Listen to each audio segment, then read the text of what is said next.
problematika rumah tangga Rasulullah dan para sahabat. Tadi disampaikan, kalau saya catat secara nalar gitu, ada beberapa hal yang dalam ini dijadikan sebagai contoh bagaimana Rasulullah di dalam menjalani rumah tangganya. Yang pertama, bahwasanya problematika itu umumnya terjadi karena faktor ekonomi. Yang kedua, kita pahami juga bahwasanya sebagai suami, Rasulullah mencontohkan untuk melakukan perawatan diri gitu. Memang sih secara itu umumnya lelaki teh sok peduli gitu karena penampilan gitu. Yang ketiga, rajinlah untuk berolahraga ya. Jadi olahraga dalam rangka menjaga fisik kita, karena salah satu hal yang harus diperhatikan oleh suami itu selain juga berotot, tidak hanya berotot gitu, tetapi vitalitasnya terjaga gitu ya. Apalagi yang tinggi poligami ya. Dan yang keempat, teman-teman sekalian, sebagai suami kita harus mengukur diri gitu ya. Jadi kalau ada masalah dengan istri, jangan sampai kita ringan tangan meluapkan emosi kita dengan memukul, karena itu bukan karakteristik laki-laki gentle gitu ya. Tetapi bagaimana kita mengarahkan istri kita gitu. Dan tidak sedikit juga memang sering terjadi yang namanya KDRT. Terakhir kemarin di Cikarang gitu ya, sampai ada suami yang menggorok istrinya di hadapan anak-anaknya yang masih balita. Nauzubillah ya. Mudah-mudahan ya kita juga memahami, kalau kata Ustaz Ridwan di pertemuan sebelumnya, perempuan itu kan sebelum mengeluarkan 20.000 kata gitu ya, itu pasti bakal bacel gitu ya. Tapi karena kelemahan suami itu hanya mengeluarkan 7.000 kata gitu ya, perbandingan cukup jauh ya, wayangna gitu. Suami kudu siap menjadi menerima suara gitu ya, tapi suara yang luar biasa dari istri-istrinya gitu. Ya, artinya apa? Ya, problematika ini tidak hanya terjadi pada faktor luar, tapi juga terjadi di internal. Itu mungkin pengantar dari materi yang sudah disampaikan oleh Ustaz Ridwan. Kita akan coba perdalam lagi, dan kita langsung ke sampel-sampel atau contoh-contoh real. Barangkali teman-teman punya pengalaman. Saya misalkan, saya tuh gak masalah curhat ya. Ini mah momen lah kita belajar supaya apa, rumah tangga kita lebih harmonis lagi gitu. Bukan berarti ketika berumah tangga yang muda lah gitu, kita yang tua gak bisa seperti itu. Karena tadi sampaikan perjalanannya panjang sampai salah satu di antara suami istri ini dicabut duluan gitu. Cuma kan nggak tahu prosesnya, apakah sakinah mawaddah warahmah atau dipaksa gitu. Ya silakan, barangkali ada yang mau bertanya. Kita buka 3 session, 3 orang penanya. Yang kita bagi itu beberapa sesi ya. Kalau misalkan nanti ada pertanyaan lagi kita bisa lagi. Cuman sesi pertama ini kita buka 3 pertanyaan. Barangkali dari golongan muda juga boleh. Silakan. Seperti tadi yang Ustaz yang disampaikan, ini mah contoh.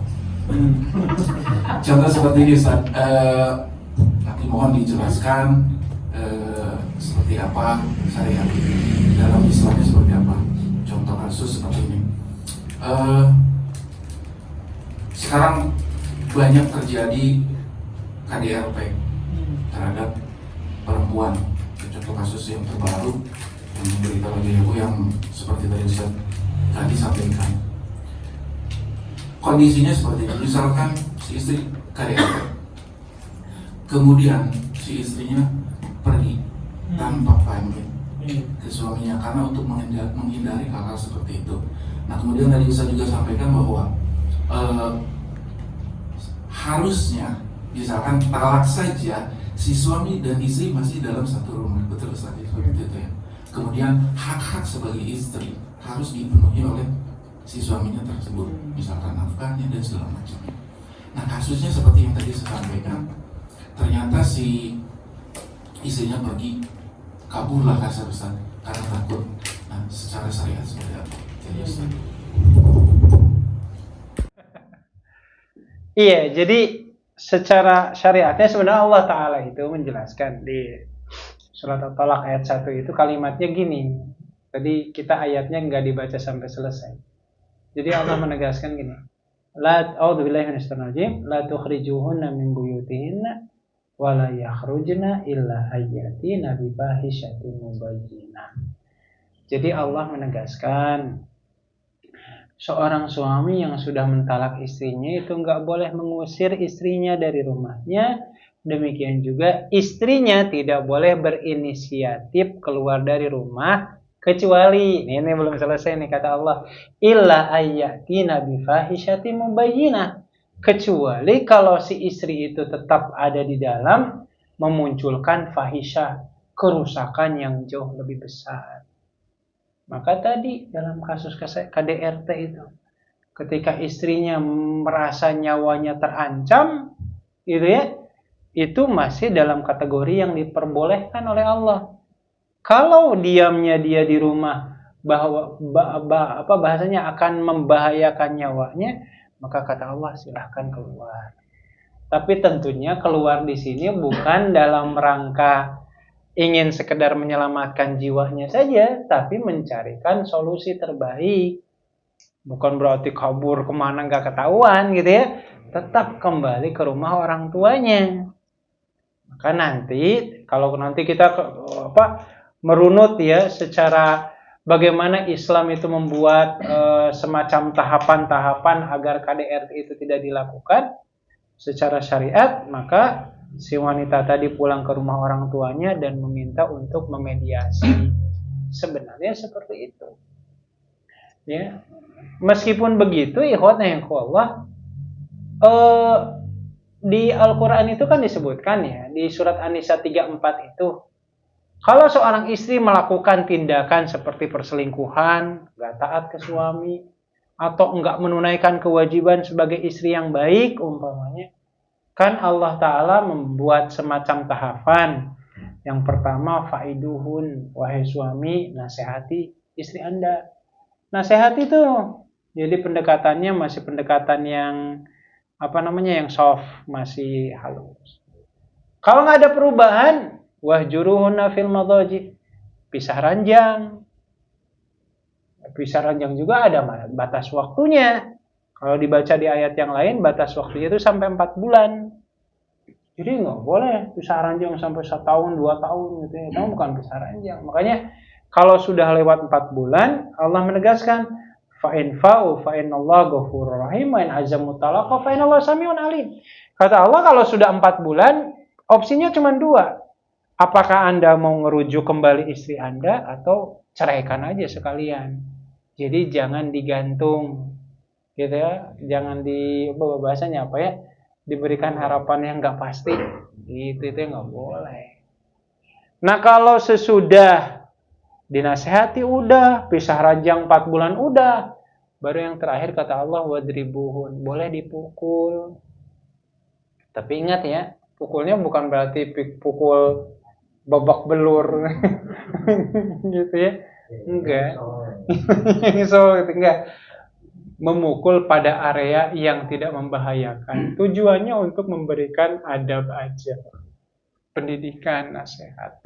Seperti itu yang saya yakin seorang wanita itu ketika dipukul, umpamanya meskipun pukulannya hanya ke bokongnya atau ke sininya gitu ya, bagi seorang wanita itu menyakitkan.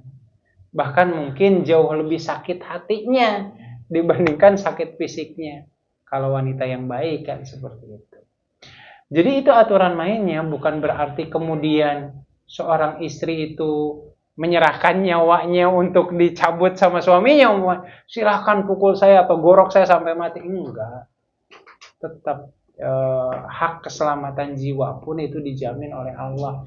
Maka kalau seandainya ada tadi KDRT, suaminya ringan tangan, suka mukul dan seterusnya, dan itu membahayakan jiwa si perempuan tersebut, kata Allah silahkan keluar dari rumah suami. Tapi ingat, tujuannya itu untuk mencari solusi yang terbaik seperti apa rumah tangga. Seperti itu. Wallahu a'lam.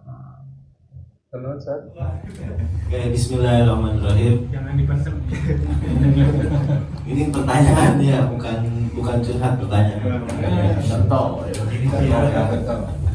Jadi fakta realita di zaman sekarang, Ustaz, kadang-kadang ada semacam ada istri kerja atau istilahnya suami juga kerja gitu, Ustaz. Nah, kadang-kadang ada realita yang posisi istri mungkin berpenghasilan lebih dari suaminya gitu, Ustaz. Nah, hal ini menimbulkan istilahnya kadang-kadang kekuasaan, ibaratnya wewenang dan lain sebagainya, kadang-kadang si istri lebih dominan ketimbang suaminya gitu. Nah, itu satu realita. Terus kemudian yang kedua, mungkin yang perlu dipertanyakan, seumpama misalnya si suaminya misalnya, seumpama Ustaz dalam hal ini menafkahi istrinya itu dalam hal istilahnya kurang lah gitu, Ustaz. Nah, itu apakah ada batasan waktu secara hukumnya seperti apa gitu? Misalnya seumpama dalam jangka 3 bulan atau 6 bulan atau berapa lama. Bahkan mungkin misalnya si suami ini istilahnya secara faktanya gitu tidak menafkahi istrinya dalam hal materi, misalnya selama 3 bulan atau 6 bulan. Nah, ini secara hukumnya seperti apa gitu, Ustaz? Oke, makasih. Ya, yang pertama mudah-mudahan nggak kejadian ya dunia terbalik. Si Aceng istrinya jadi TKW, suaminya jadi tukang masak di rumah. Miris kalau seperti itu. Jadi ikhwata yang mukolla pada prinsipnya gini, Islam itu nggak pernah melarang-larang para istri itu untuk menggeluti profesi tertentu selama dengan 2 syarat kan. Yang pertama syarat ada izin dari suami, dan syarat yang kedua pekerjaan itu harus sesuai dengan fitrah kewanitaannya. Karena di zaman sekarang suami sudah mengizinkan, tapi profesinya nggak sesuai dengan fitrah kewanitaannya. Contoh, ini mah mau setuju atau enggak ya? Kadang saya suka miris, ada seorang istri umpamanya kerja di pabrik shift 2, pulang jam 12 malam gitu ya, masih peluyuran kene. Suamina gitu ya, suamina ya di rumah. Kan itu udah nggak sesuai dengan fitrah kewanitaan kalau seperti itu. Ya, maka Islam itu mempersilahkan, silahkan geluti profesi apapun, tapi syaratnya tadi suaminya mengizinkan dan fitrah kewanitaannya itu sesuai. Entah itu jadi guru, jadi tukang jahit, bahasanya insya Allah masih banyak lah profesi yang sesuai dengan fitrah kewanitaan. Ulah laki-laki main bola, yang luan main bola. Laki-laki tinju, yang luan tinjuan, itu nggak sesuai dengan fitrah kewanitaan. Nanti suaminya yang ditinju bahasanya. Nah, dalam hal ini, apakah di zaman Rasulullah pernah kejadian seperti itu? Ya saya ambil contoh. Ya pribadi Rasulullah sendiri kan kalau dari segi kekayaan jauh dikalahkan dibandingkan Siti Khadijah. Tapi Rasulullah berusaha untuk menjaga kehormatan dan wibawa dirinya. Beliau itu kan di masa-masa awal pegawainya Siti Khadijah, sehingga akhirnya Khadijah radhiyallahu ta'ala yang melamar Rasulullah. Tapi Rasulullah nggak mau mentang-mentang saya dilamar nih oleh pimpinan saya. Enggak, Rasulullah juga menunjukkan kedewasaan dirinya bahwa saya mampu. Makanya kan dalam beberapa riwayat kalau tidak salah ketika Rasulullah melamar Siti Khadijah itu, bukan melamar ya, dilamar oleh Siti Khadijah, Rasulullah ngasih mas kawin berupa 100 ekor unta. Tetap tuh Rasulullah ngasih itu untuk menunjukkan saya ini bukan ingin numpang hidup dengan Anda, enggak gitu. Saya itu mandiri, contohnya seperti itu. Jadi kalau kita kan beda, bahasanya udah istrinya udah kaya mau ngapain lagi gitu kan. Duitnya slow back naon deui, Rasulullah enggak. Wibawa seorang suami harus ada. Ngalindung kagelung. Kagelung. Bahaya kalau kayak gitu. Nah, itu pribadi Rasulullah. Nah, di kalangan para sahabat ada yang kejadian di mana penghasilan istrinya jauh lebih gede daripada suaminya. Saya sebut cerita sahabat Nabi namanya Abdullah bin Mas'ud radhiyallahu ta'ala anhu. punya seorang suami namanya, sebut saja namanya Fatimah.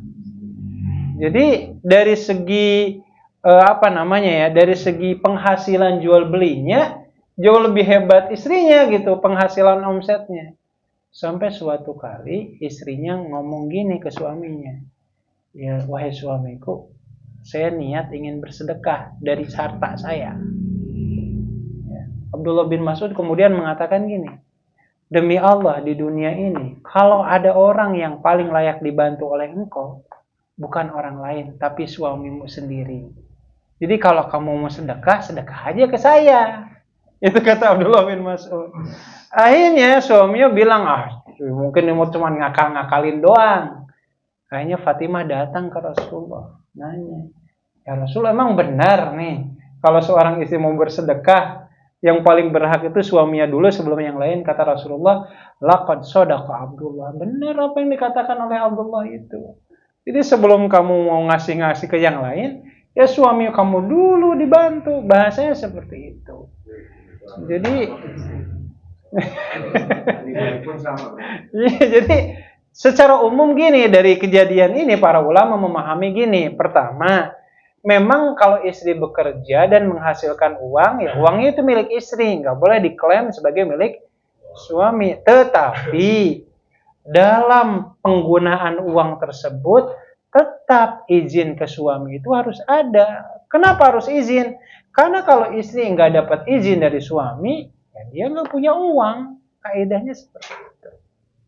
Nah itu yang harus kita pahamkan.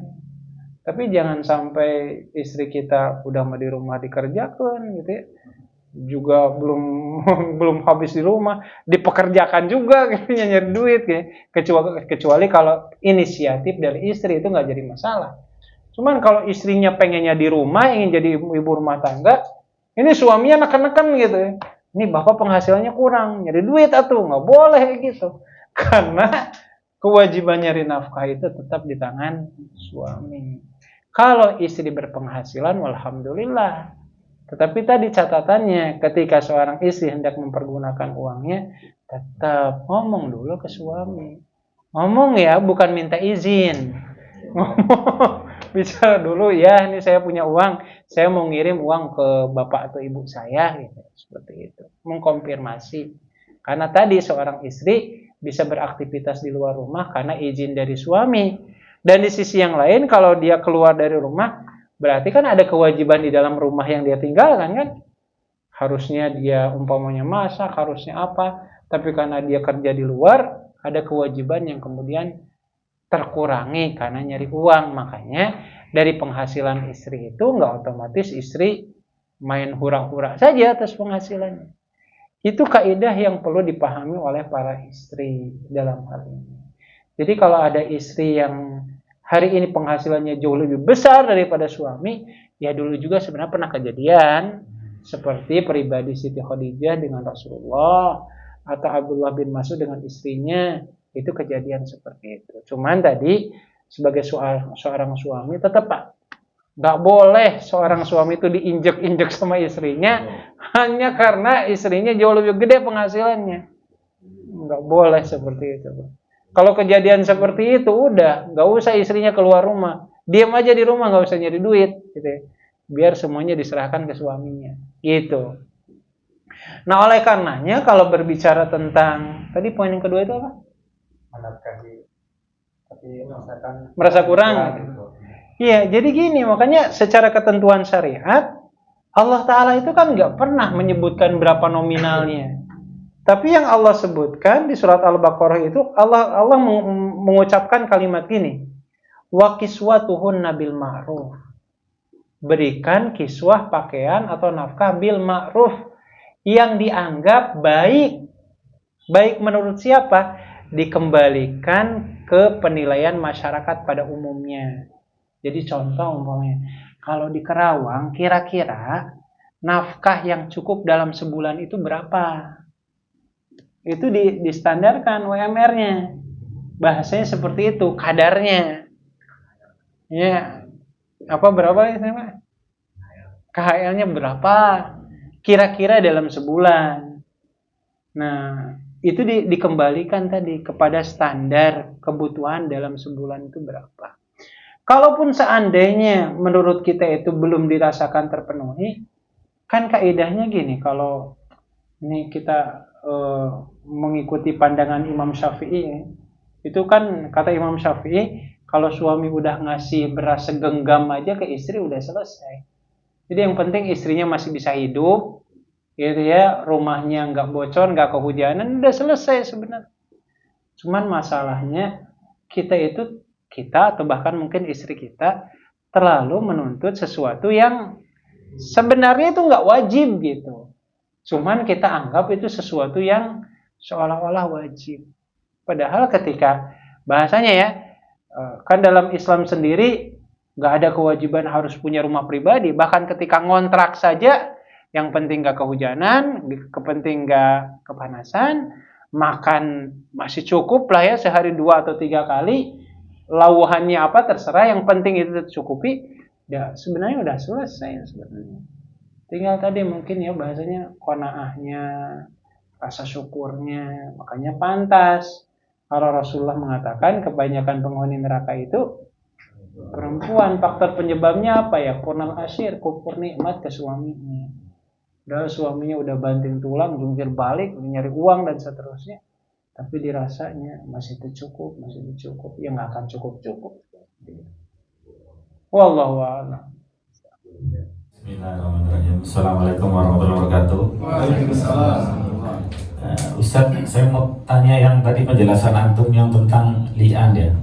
Saya pernah baca li'an itu salah satunya menyerupai punggung ibumu apa ya? Nah itu maksudnya gimana tuh Ustaz? Selain yang tadi digambarkan itu mesti diarti. Ditanyakan itu istilahnya zihar. Zihar itu diambil dari kata dhohrun. Dhohrun itu artinya punggung. Jadi ada tradisi di masyarakat jahiliyah zaman dulu, ketika seorang suami sudah tidak lagi mau mempergauli istrinya, atau mungkin bahasanya ahmak kepegung gitu ya, marah yang udah nggak bisa ketahan lagi, akhirnya di zaman dulu, di zaman jahiliyah ada ungkapan gini, bagi saya punggung kamu itu seperti punggung ibu saya. Jadi maksudnya nggak mau lagi melakukan hubungan intim dan memposisikan si istrinya itu layaknya ibu kandungnya sendiri. Itu kebiasaan dulu yang dilakukan oleh masyarakat jahiliyah. Nah, ketika di masa-masa awal, ketika Rasulullah SAW kemudian ada di tengah-tengah kaum kafir Quraisy dan seterusnya, dan ada banyak kaum muslimin yang kemudian yang mulai meninggalkan tuh ya, bukan hanya sekedar peribadatan dan kepercayaan menyembah selain Allah, tetapi juga mencoba untuk meninggalkan kebiasaan-kebiasaan tradisi masyarakat jahiliyah. Salah satunya tadi mendihar istrinya. Nah, akhirnya pernah kejadian ada sahabat Nabi seperti itu, mengatakan ke istrinya. Sampai istrinya ini kemudian, saya lupa lagi namanya, datang ke Rasulullah, ini bagaimana nih, saya sudah diperlakukan seperti itu oleh suami saya. Maka Allah Ta'ala kemudian membuat aturan main. Bagi seorang suami yang menzihar istrinya, konsekuensinya kalau ingin balikan lagi sama istrinya itu, konsekuensi yang pertama adalah puasa 2 bulan berturut-turut. Kalau enggak mampu, maka memberi makan 60 orang fakir miskin sebagai bentuk pertaubatannya. Jadi itu yang pernah terjadi di masa dulu. Nah, tapi jangan disalahpahami kalau sekarang umpamanya ada di antara kita, umpamanya istri kita lagi masak, pas kita makan hasil masakannya itu kemudian kita ngomong, Masya Allah masakan bunda sama seperti masakan ibu saya. Itu mah bukan zihar kayak gitu mah. Itu mah pujian. Itu jangan diartikan zihar. Jadi konotasinya beda. Jadi kalau zihar itu intinya udah nggak mau lagi menggauli istrinya dan seolah-olah diposisikan sama seperti ibu kandung kita sendiri. Seperti itu. Kalau yang tadi mah pujian lah ya, masakan bunda seperti masakan ibu saya. Itu mah pujian, bukan menziar. Seperti itu. Wallahu a'lam. Teman kemarin datang ke saya gitu cerita, Ustaz, saya minta pendapatnya dari Ustaz gitu. Katanya beliau itu sudah pisah gitu ya dengan mantan istrinya, dengan istrinya itu kurang lebih ya udah 2 tahunan gitu Ustaz. Masalahnya itu tadi terkait dengan ekonomi. Nah, dari perpisahannya itu ya memang kondisi sang suami ini tidak bisa memberikan istilahnya nafkah lah gitu ya, karena memang kondisi pekerjaan dan sebagainya, sehingga dia harus meninggalkan, dan qadarullahnya ternyata untuk akhirnya dia bisa menghidupi dirinya sendiri pun itu berat gitu Ustaz. Akhirnya belum bisa memberikan ya istilahnya nafkah, sehingga bukan lari ya, tetapi dia mencari solusi untuk dirinya dan keluarganya, tapi qadarullahnya mengeluhkan beberapa waktu yang panjang, dan ternyata qadarullah juga terputus tuh komunikasinya gitu. Nah, sehingga dalam hal ini tersampaikan hanya pisahkan gitu. Kemudian dia cerita lagi, ternyata dalam ini istrinya itu melakukan kasarnya kekerasan kan. Kalau KDRT selama ini dari laki-laki ke perempuan, tapi ini dari perempuan kepada laki-laki. Wallahu a'lam. Yang jelas hanya dia meminta bagaimana Ustaz di kondisi saya dengan seperti ini, apakah saya termasuk orang yang zolim atau gimana gitu. Saya nggak bisa jawab pada itu Ustaz, karena saya nggak bisa mendeskripsi belum bisa menangkap nih sebenarnya kejadian kemarin, karena baru sebatas menerima informasi dari teman saya ini gitu, dan saya nggak berani juga menanyakan kepada mantan istrinya, hanya saya cuma mendiamkan, udah deh, kalau karena sekarang sudah terjadi ya nama dan sudah ada istilahnya hitam di atas putihnya, ya nama jalani masing-masing nafsi-nafsi gitu. Adapun anak ya ini memang jadi kewajiban kan, kalau setahu saya yang namanya anak itu tidak lepas ya.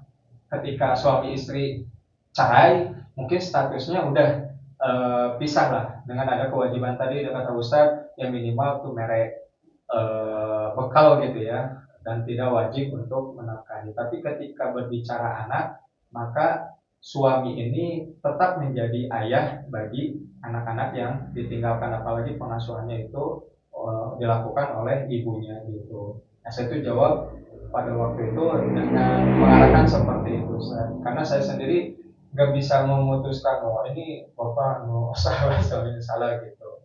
Maka yang saya sampaikan pada waktu itu ya ada unsur kekeliruan atau gimana, karena dia datang sekian lama nggak ketemu, tiba-tiba minta ketemu, dia curhat seperti itu, minta tausiah mungkin ataupun masukannya gitu ya. Dan setelah menyampaikan mah kayaknya dia seolah-olah plong gitu saya. Mungkin sebelumnya itu ingin ngobrol gitu aja ke saha, tapi awal teman hanya minta ke saya datang sengaja ke sekolah untuk menyampaikan itu, tapi saya nggak bisa memberikan saya. Tenang tuh aja, tenang. Nanya deh ya. Silakan. Iya, Bismillah. Secara umum, memang kalau bicara tentang rumah tangga itu kan berarti berbicara tentang hak dan kewajiban. Seorang istri itu berkewajiban melayani suaminya ketika suami menunaikan kewajibannya. Salah satunya adalah memberikan nafkah. Sebaliknya, mungkin dulu pernah kita bahas ya, ketika istri sakit, siapa yang wajib ngurus istri? Orang tuanya, orang tua istrinya. Iya kan, karena kalau istri sakit nggak bisa melayani suaminya, maka suami nggak ada kewajiban memberikan nafkah. Itu bicara kalau hak kewajiban. Maksud saya gini, ketika ada satu kasus umpamanya, mohon maaf, ketika seorang suami Allah takdirkan, Allah uji umpamanya nih, istrinya sakit stroke umpamanya, sampai udah nggak bisa ngelayani suaminya. Jangankan ngelayani suaminya, untuk makan aja harus dibantu umpamanya. Kalau bicara tega dan tidak tega, kalau suami meninggalkan istrinya dalam kondisi seperti itu, dengan alasan ingin punya seorang istri yang sempurna, ingin punya anak keturunan yang normal dan seterusnya, hidup normal, ya secara ketentuan syariat kalau bicaranya hitam putih itu nggak bisa disalahkan. Paling nanti bicaranya antara tega dan gak tega gitu, itu mau urusan hati. Cuman kalau secara ketentuan syariat, ya karena Anda udah nggak bisa ngelayani saya butuh dong pelayanan, bahasanya seperti itu. Sebaliknya, ketika ada seorang istri merasa suaminya udah nggak mampu lagi ngasih nafkah, itu kan juga diatur dalam aturan negara kita, mobil khusus dalam aturan pernikahan. Contoh di KUA itu di buku apa pernikahan kan, kalau 6 bulan suami udah nggak bisa ngasih nafkah, istri itu punya hak untuk menggugat cerai pasangannya. Dan memang akan seperti itu tolak ukurnya. Itu kalau kita bicara tentang masalah secara hitam putih aturan syariatnya. Kalau urusan setia atau enggak setia mah itu lain lagi ceritanya. Memang kalau lagi pacaran mah pengen setia ya.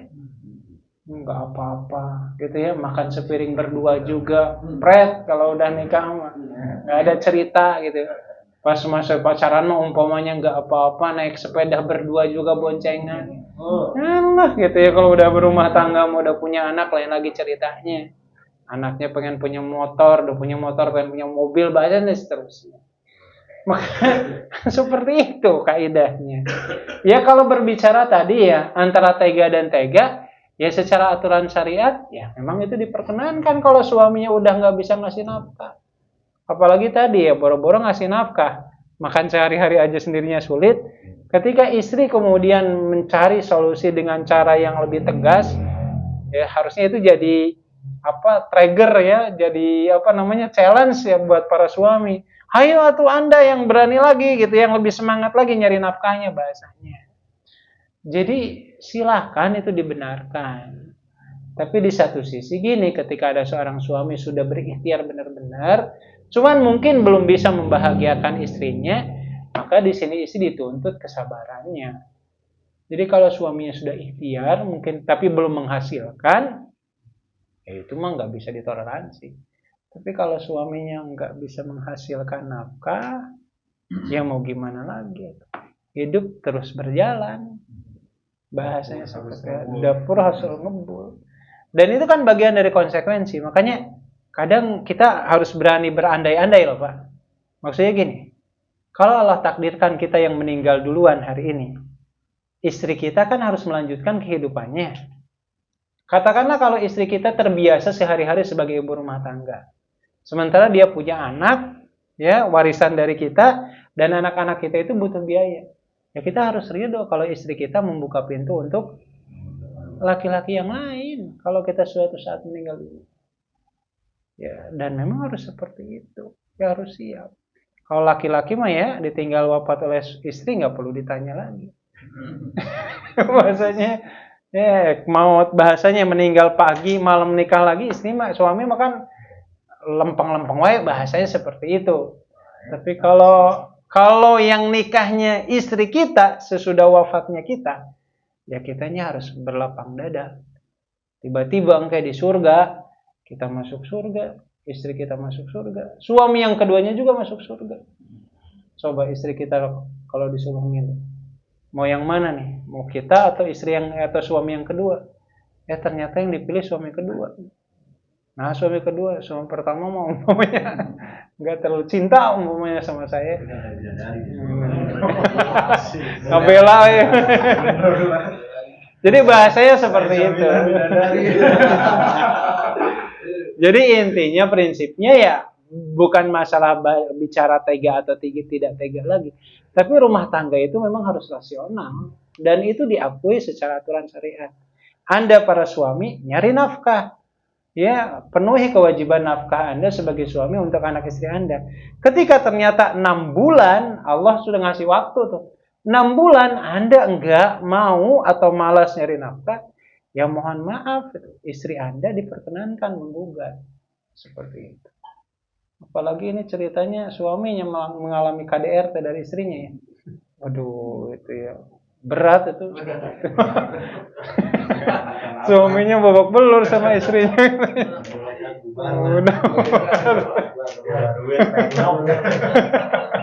Wallahu a'lam. Kalau sudah ada istri sudah berani mukul ke suaminya, udah itu rumah tangga bukan untuk dipertahankan lagi kalau seperti itu. Ya, udah seperti itu. Udah musibah kalau istri berani mukul suami. Wallahu a'lam. Seperti itu satu penjelasan. Karena begini, banyak apa ya? Ya dibalik lah. Contohnya dibalik si suaminya jadi di dapur gitu, atau malah nggak di dapur, diem istrinya yang kerja semuanya gitu. Suaminya ulit.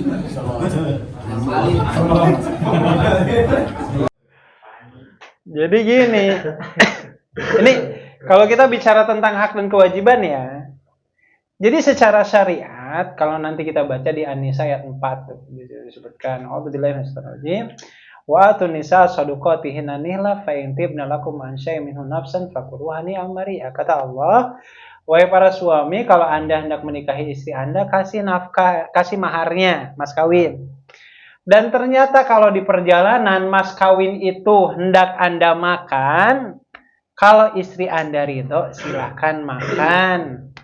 Dimakan tuh umpamanya ya, mas kawin itu. Jadi maksudnya dalam hal ini, entah itu mas kawin atau termasuk tadi istri yang berpenghasilan, suaminya cicing baik gitu ya, mungkin kudu diformalin gitu ya.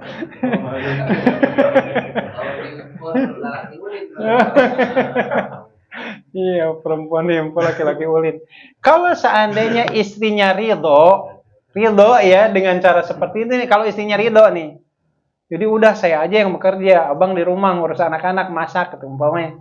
Kalau suaminya ridho, saya ulang, istrinya ridho punya suami seperti itu nggak jadi masalah sebenarnya. Cuman harkat martabat suaminya aja yang nggak ada kayak gitu. Siap-siap aja dijajah sama istrinya kalau kayak gitu.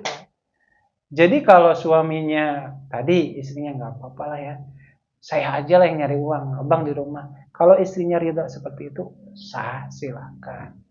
Karena memang secara hukum asal yang punya kewajiban itu suami dan istri. Nah, kalau kayak gitu ya nggak boleh kayak gitu. Makanya kan di ultimatum 6 bulan masih kayak gitu, silakan. Pikir-pikir para istri mau lanjut rumah tangga atau enggak. Iya. Ya, jadi secara ketentuan syariat istrinya ridho boleh kayak gitu. Cuman tadi implikasinya harkat martabat seorang suami itu nggak ada kayak gitu. Izzah dan kewibawaannya di hadapan istrinya dan di hadapan anak-anaknya ngelapes kalau ada suami kayak gitu. Kalau sampai kejadian seperti itu. Wallahu a'lam. Bismillahirrahmanirrahim. Assalamualaikum warahmatullahi wabarakatuh. Problema rumah tangga Rasulullah, mulai dari ekonomi sampai urusan ranjang, gitu ya. Urusan ranjang, vitalitas, tadi ya semua.